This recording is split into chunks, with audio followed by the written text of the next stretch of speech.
بسم اللہ الرحمن الرحیم۔ شروع کرتا ہوں رب ذوالجلال کے بابرکت نام سے جو دلوں کے راز خوب جانتا ہے۔ تمام ناظرین کو مہک آف اسلام چینل میں دل کی گہرائیوں سے خوش آمدید اور محبتوں بھرا السلام علیکم۔ قادیانی دجال کے دجل و فریب سے دنیا بھر کے انسانوں، مسلمانوں اور خود قادیانیوں کو آگاہ کرنا عین عبادت ہے تاکہ وہ اس گمراہی اور کفر و ضلالت سے محفوظ رہ سکیں۔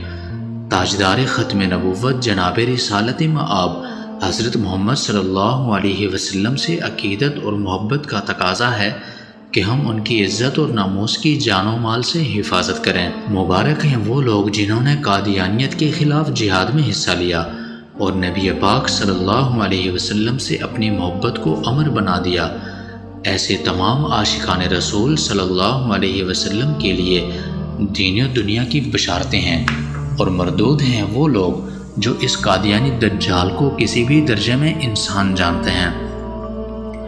ناظرین گرامی، آج کا ہمارا موضوع رب کی مانو یا مولوی کی مانو، تو آئیے بڑھتے ہیں اپنی ویڈیو کی جانب۔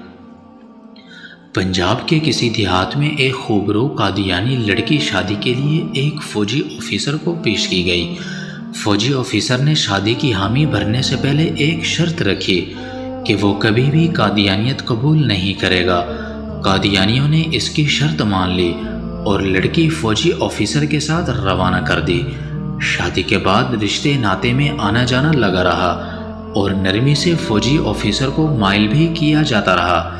ایک دن قادیانیوں کے پوپ تشریف فرما تھے اور انہوں نے فوجی آفیسر سے کہا کہ آپ مرزا غلام احمد قادیانی کو نبی نہیں مانتے نہ مانیں، لیکن ہماری ایک بات قبول کیجئے۔ آپ استخارہ کریں کہ آیا نبی اکرم صلی اللہ علیہ وسلم کے بعد کوئی نبی ہے یا نہیں؟ مرزا غلام احمد قادیانی سچا نبی ہے یا نہیں؟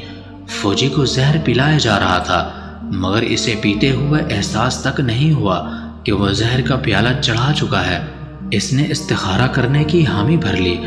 رات کو استخارہ کیا تو خواب میں نظر آیا کہ مرزا غلام احمد قادیانی نبی بنا ہوا ہے اور اس کے آس پاس لوگ جمع ہیں۔ صبح اٹھا تو اپنے کیے ہوئے استخارے کے مطابق قادیانیت پر ایمان لے آیا۔ محض خود ایمان لاتا تو اتنا مسئلہ نہیں تھا، اس نے باقاعدہ مرزے کی نبوت کی دعوت دینا بھی شروع کر دی اور اپنے خاندان کو مرزائی قادیانی کا امتی بنا ڈالا۔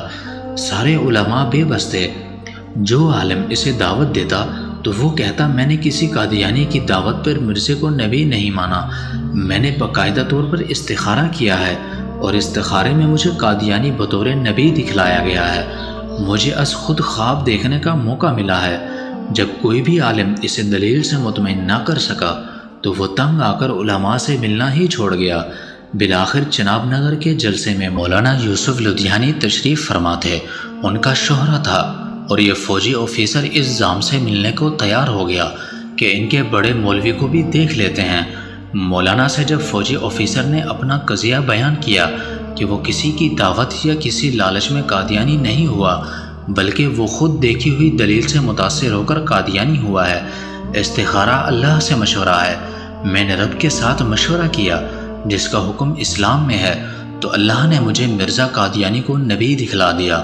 اب میں اللہ کی مانوں یا مولویوں کی مانوں؟ جو اللہ نے مجھے از خود خواب میں دکھایا وہ چھوڑ کر مولویوں کی کیسے مان لوں؟ لدھیانوی شہید علیہ الرحمہ نے اس کا ہاتھ تھاما اور گویا زبان حال سے کہا فی الحال رب کی نہ مان، اس درویش مولوی کی مان کہ مولوی ہی بتائے گا کہ اصلی رب کیا کہہ رہا ہے۔ مولانا گویا ہوئے اور کہا جب تم نبی اکرم صلی اللہ علیہ وسلم کی ذات میں شک سے گزرے تو مسلمان ہی نہیں رہے۔ اگر تمہیں یقین کامل ہوتا کہ نبی اکرم صلی اللہ علیہ وسلم کی ذات ہی آخری نبی ہے اور کوئی نبی آ ہی نہیں سکتا تو استخارے کے لیے ہرگز تیار نہ ہوتے۔ جب تم نے استخارے کی ٹھان لی تو گویا تمہیں شک ہوا کہ سید الابرار صلی اللہ علیہ وسلم آخری نبی ہیں بھی یا نہیں۔ جب نبی اکرم صلی اللہ علیہ وسلم کی ذات کے حوالے سے تم شک سے گزرے تو کافر ہو گئے۔ نبی کی ذات میں شک کرنا بھی کھلا کفر ہے۔ جو ہی تم شک میں مبتلا ہوئے تو کافر ہو گئے۔ اور حالت کفر میں تمہیں قادیانی ہی نبی نظر آنا تھا۔ فوجی آفیسر جھوم اٹھا دلیل سن کر اور کھڑا ہو کر مولانا شہید رحمۃ اللہ علیہ سے لپٹ گیا۔ اسی وقت توبہ کی اور پھر مسلمان ہوا۔ تو ذرا سوچئے ابتدا کہاں سے ہوئی، کیسے اسے سید الابرار صلی اللہ علیہ وسلم کی ذات کے